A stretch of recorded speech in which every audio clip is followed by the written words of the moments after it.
Question है the complete system is placed on a smooth horizontal surface. The complete system is placed on a smooth horizontal surface. Full stop. A particle of mass m with initial speed u. A particle of mass m with initial speed u strikes a rod. Strikes a rod as shown in the diagram. Strikes a rod as shown in the diagram. Elastically. Elastically. Full stop. उसके बाद है calculate final speeds and final angular velocity of rod. Calculate final speeds and final angular velocity of rod. Full stop. Also verify your answer using energy conservation. Also verify your answer using energy conservation. देखो कितना काम बढ़ा के दिया है ना. देखो सब सॉल्व करते हैं अपन. इस क्वेश्चन में शायद मैं ये भी बताऊंगा कि एंगुलर मोमेंटम कंजर्व कैसे करते हैं और शायद इसमें मैं ये भी बताता हूँ. और शायद इसलिए बोल रहा हूँ वो सॉल्व करते करते अपने आप फ्लो में चीजें याद आती हैं. तो शायद ये भी बताता हूँ कि how to solve without using angular momentum. तो वैसे भी सॉल्व हो जाता है. तो हो सकता है इसको अपन 2 बार सॉल्व करें. तो देखो ये इनिशियल डायग्राम दिया हुआ है. सॉल्यूशन के नाम पे फाइनल डायग्राम ये बनाया मैंने. पूरा सिस्टम हॉरिजॉन्टल सरफेस पे है तो mg नॉर्मल की टेंशन नहीं लेनी अपने को. दोनों एक दूसरे को खत्म कर चुके हैं. टक्कर के जस्ट बाद जो पार्टिकल की स्पीड है वो मैंने v1 माना. रॉड के सेंटर की स्पीड v2 मान लिया. और रॉड पक्का ऐसे घूमती होगी ओमेगा से. तो ये 3 चीजें मान ली. अब 3 अननोन है तो 3 इक्वेशन चाहिए होंगी. तो सिंपल है. एक तो हो गया एंगुलर मोमेंटम कंजर्वेशन, दूसरा हो गया मोमेंटम कंजर्वेशन और तीसरा हो गया ई का फॉर्मूला, स्मॉल ई वाला फॉर्मूला. तो 3 इक्वेशंस बना के सॉल्व हो जाना चाहिए. तो एक लगाया मैंने मोमेंटम कंजर्वेशन. लिखा मैंने P final equal to P initial. तो final momentum is mv2 plus mv1 और इनिशियल मोमेंटम था mu. मतलब कि v2 plus v1 is equal to u. Equation number 1. फिर दूसरा लगाऊंगा मैं E का फॉर्मूला. मैं कहूंगा E बराबर 1 is equal to v2 minus v1 by u1 minus u2. अब जो मैं लिखूंगा v2 minus v1 by u1 minus u2, इसमें डायरेक्टली पहले और दूसरे ऑब्जेक्ट की वेलोसिटी नहीं रखूंगा. मैंने पहले भी बताया था उस दिन जब क्वेश्चंस कर रहे थे अपन. ई के फॉर्मूले में ऑब्जेक्ट की वेलोसिटी नहीं होती है, उन पॉइंट्स की वेलोसिटी होती है जहां टक्कर हुई है. तो इसका वेलोसिटी लिखना पड़ेगा मुझे. इसका वेलोसिटी क्या होगा? इसका वेलोसिटी होगा इस डायरेक्शन में v2 plus omega L by 2. ये होगा. ठीक. तो E का फॉर्मूला लिखा जाएगा v2 plus omega L by 2 minus v1 divided by u1 minus u2. u1 minus u2. u2 0 लिखा है क्योंकि जो रॉड है वो रेस्ट पे थी. तो यहां से आया क्या? यहां से आया v2 minus v1 plus omega L by 2 equal to u. Equation number 2. इनको देख के मन कर रहा है ऐड करने का ताकि v1 कट जाए. तो करेंगे थोड़ी देर से. तीसरा यूज करेंगे अपन एंगुलर मोमेंटम कंजर्वेशन. तो सवाल है एंगुलर मोमेंटम किस पॉइंट के अबाउट कंजर्व करें. तो आंसर है किसी के भी अबाउट कर सकते हो क्योंकि सिस्टम पर बाहर से तो कोई फोर्स ही नहीं लगा ना. सिस्टम मतलब ये सिस्टम पूरा. तो इस सिस्टम पर बाहर से कोई फोर्स नहीं आया है. तो यहाँ पर एंगुलर मोमेंटम अपन इस सिस्टम पे किसी भी पॉइंट के अबाउट कंजर्व कर सकते हैं. तो यहाँ पर हम एंगुलर मोमेंटम कंजर्व करते हैं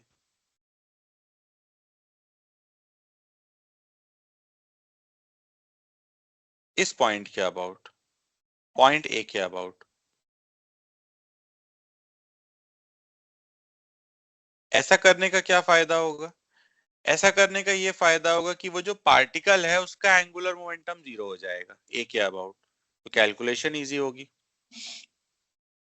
तो लिखा मैंने A K about final is equal to A K about initial. तो ए K about initial angular momentum क्या है? जीरो, क्योंकि पार्टिकल के पास था, जो था, जो भी कुछ था वो पार्टिकल के पास था, और पार्टिकल का मोमेंटम तो ए से ही पास कर रहा है। ए के अबाउट यहाँ पर एंगुलर मोमेंटम जीरो हो गया। ठीक, अब फिर से यहाँ पे बात करूं तो यहाँ पर भी पार्टिकल का angular momentum A K about zero है इस जगह पे। तो ये लिखा मैंने पार्टिकल का, और अब मैं लिखने जा रहा हूं रॉड का।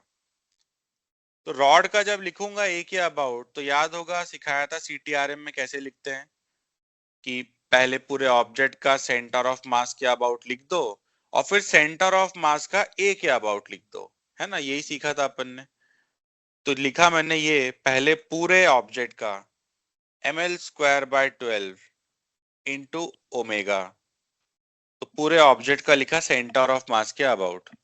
अब लिखूंगा ऑब्जेक्ट का ए के अबाउट, तो ऑब्जेक्ट का ए के अबाउट क्या होगा? -mv2l/2। देखो किसी भी स्टेप में डाउट है तो पूछो यहाँ तक। ये माइनस क्यों लिखा समझ में आता है ना? ठीक है। और वैसे पता है जब मैं इसको सॉल्व करता हूँ तो मैं इतना दिमाग नहीं लगाता, मैं सोचता हूँ कि आरएचएस में जीरो है वो तभी आएगा जब यहाँ माइनस होगा, सिंपल। तो मैं तो ऐसे सोच लेता हूँ अपना टाइम सेव करने के लिए, फालतू में क्यों राइट हैंड थंब रूल लगाऊं। तो यहां से जो तीसरी इक्वेशन आई हुआ है v2 is equal to omega l/6, तीसरा इक्वेशन। अब इन तीनों को सॉल्व करेंगे तो अपना आंसर आना चाहिए। तो क्या करें, पहले 1+2 कर दें और फिर उसमें v2 का वैल्यू रख दें। तो लिखा मैंने 1+2, 1+2 करूंगा तो क्या बनेगा? 2v2 प्लस ओमेगा l/2, यही होगा ना, 2v2 प्लस ओमेगा l/2, हाँ, इज इक्वल टू 2u। फिर v2 का वैल्यू रख दिया यहाँ पे, तो बना omega l/3 plus omega l/2 is equal to 2u। तो यहां से ओमेगा की वैल्यू आ गई, कितनी आ रही है? 12/5, है ना।